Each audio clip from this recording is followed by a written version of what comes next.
White വിത്ത് സുഷു. അപ്പോൾ ഇന്നത്തെ recipe എന്ന് പറയുന്നത് ഗാർലിക് ചിക്കനാണ്. അപ്പോൾ എളുപ്പത്തിൽ തയ്യാറാക്കാൻ പറ്റുന്ന ഒരു റെസിപ്പിയാണ്. അപ്പോൾ നമുക്ക് വീഡിയോയിലോട്ട് കിടക്കാം. ആദ്യം തന്നെ ഞാൻ 400 ഗ്രാം ചിക്കനാണ് എടുത്തിട്ടുള്ളത്. അതിനകത്തോട്ട് 1 ടേബിൾ സ്പൂൺ ഇഞ്ചി വെളുത്തുള്ളി പേസ്റ്റ്, 2 ടേബിൾ സ്പൂൺ നാരങ്ങ നീര് ഒഴിച്ച് കൊടുത്തിട്ട് നല്ലപോലെ മിക്സ് ചെയ്തെടുക്കാം.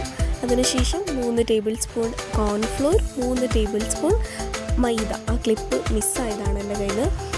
ഇട്ടതിന് ശേഷം നമുക്ക് നല്ലപോലെ മിക്സ് ചെയ്തെടുക്കാം. അതിനുശേഷം നമുക്ക് മുളക് പൊടി, ഉപ്പ് ഇട്ട് കൊടുത്തിട്ട് നല്ലപോലെ ഒന്നുകൂടി മിക്സ് ചെയ്തിട്ട് റെസ്റ്റ് ചെയ്യാൻ വെക്കാം. ഞാനിപ്പോൾ 1 മണിക്കൂർ ഫ്രിഡ്ജിൽ റെസ്റ്റ് ചെയ്യാൻ വെക്കുന്നുണ്ട്. അതിനുശേഷം നമുക്ക് ഫ്രൈ ചെയ്തെടുക്കുന്നതാണ്.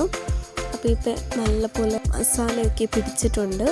അപ്പോൾ ഇനി നമുക്ക് ഒരു പാൻ അടുപ്പത്ത് വെച്ചിട്ട് അത് ചൂടായതിന് ശേഷം നമുക്ക് എണ്ണ ഒഴിച്ച് കൊടുക്കാം. എണ്ണ ചൂടായി വന്നിട്ടുണ്ട്. അപ്പോൾ നമുക്ക് റെസ്റ്റ് ചെയ്യാൻ വെച്ചിരുന്ന ചിക്കൻ ഇട്ട് കൊടുക്കാം.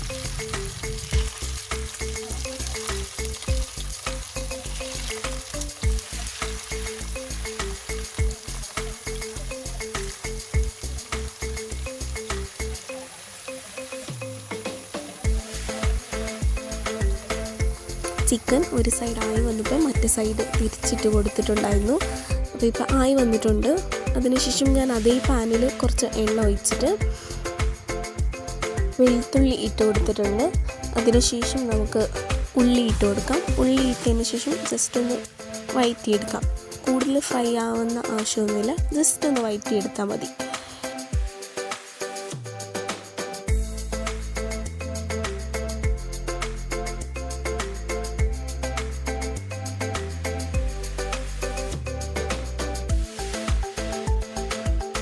ആ സമയത്ത് നമുക്ക് ഒരു ബൗളിലോട്ട് കോൺഫ്ലോറും വെള്ളവും ഒഴിച്ചിട്ട് നമുക്ക് ഒന്ന് മിക്സ് ചെയ്ത് മാറ്റി വെക്കാം.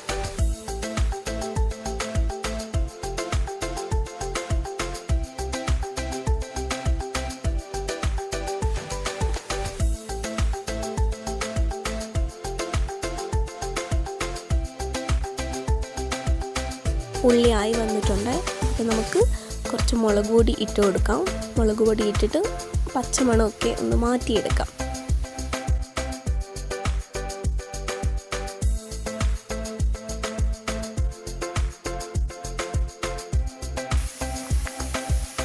നെക്സ്റ്റ് നമുക്ക് ടൊമാറ്റോ സോസ് ഒഴിച്ച് കൊടുക്കാം.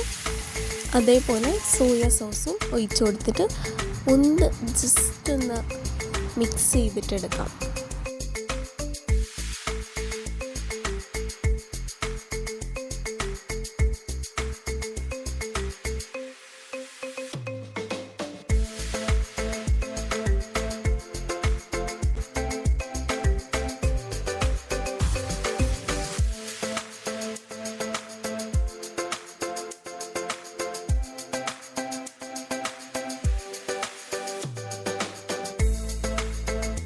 അതിനുശേഷം നമ്മൾ മാറ്റി വെച്ചിരുന്ന കോൺഫ്ലോറും വെള്ളത്തിൻ്റെ മിക്സ് ഒഴിച്ച് കൊടുക്കാം. അപ്പോൾ ഇതൊരു തിക്ക് കൺസിസ്റ്റൻസിൽ വരാനായിട്ടാണ് നമ്മൾ കോൺഫ്ലോർ ഒഴിച്ച് കൊടുക്കുന്നത്. അപ്പോൾ ഇത് ഇങ്ങനെ കട്ടിയായി വരും. അതേപോലെ അതിൻ്റെ കൂട്ടത്തിൽ കുറച്ച് വെള്ളം കൂടി ഞാൻ ഒഴിച്ച് കൊടുത്തിട്ടുണ്ടായിരുന്നു. പറയാൻ മറന്നു പോയതാ.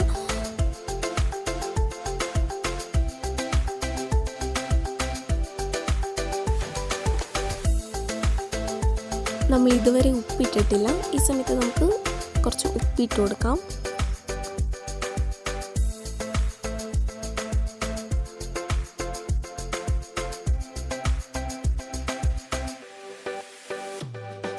അപ്പോൾ ഇതായി വന്നിട്ടുണ്ട്. അപ്പോൾ ഞാൻ ചിക്കൻ ഇട്ട് കൊടുത്തിട്ടുണ്ട്. ചിക്കൻ ഇട്ടിട്ട് നമുക്കൊന്ന് ജസ്റ്റ് ഒന്ന് ചിക്കനും ഈ ഗ്രേവി ഒന്ന് ചൂടാക്കിയെടുത്താൽ മതി. ചൂടാക്കിയെടുക്കാം. നമ്മുടെ ഗാർലിക് ചിക്കൻ ഇവിടെ ആയി വന്നിട്ടുണ്ട്. നല്ല റെസിപ്പിയാണ്, നല്ല ടേസ്റ്റുമാണ്, പെട്ടെന്ന് ഉണ്ടാക്കാൻ പറ്റുന്ന ഒരു റെസിപ്പിയാണ്. അപ്പോൾ ഞാൻ ഇതിൻ്റെ കൂട്ടത്തിൽ ഉണ്ടാക്കിയിട്ടുള്ളത് ഫ്രൈഡ് റൈസ് ആണ് കേട്ടോ. ഫ്രൈഡ് റൈസിൻ്റെ കൂട്ടത്തിലാണ് ഞാനിപ്പോൾ സെർവ് ചെയ്യുന്നത്. നല്ല ടേസ്റ്റായിരുന്നു. എല്ലാവർക്കും ഭയങ്കരമായിട്ട് ഇഷ്ടപ്പെടുന്ന ഒരു റെസിപ്പി കൂടിയാണ്. അപ്പോൾ ട്രൈ ചെയ്തിട്ട് ഫീഡ്ബാക്ക്സ് കമൻസിലൂടെ അറിയിക്കാം. അതേപോലെ ഇഷ്ടപ്പെട്ട ലൈക്ക് ചെയ്യാനും ഷെയർ ചെയ്യാനും സബ്സ്ക്രൈബ് ചെയ്യാനും കമൻറ്റ് ചെയ്യാനും മറക്കരുത്. അപ്പോൾ അടുത്ത വീഡിയോയിൽ കാണാം. Thank you. ബൈ.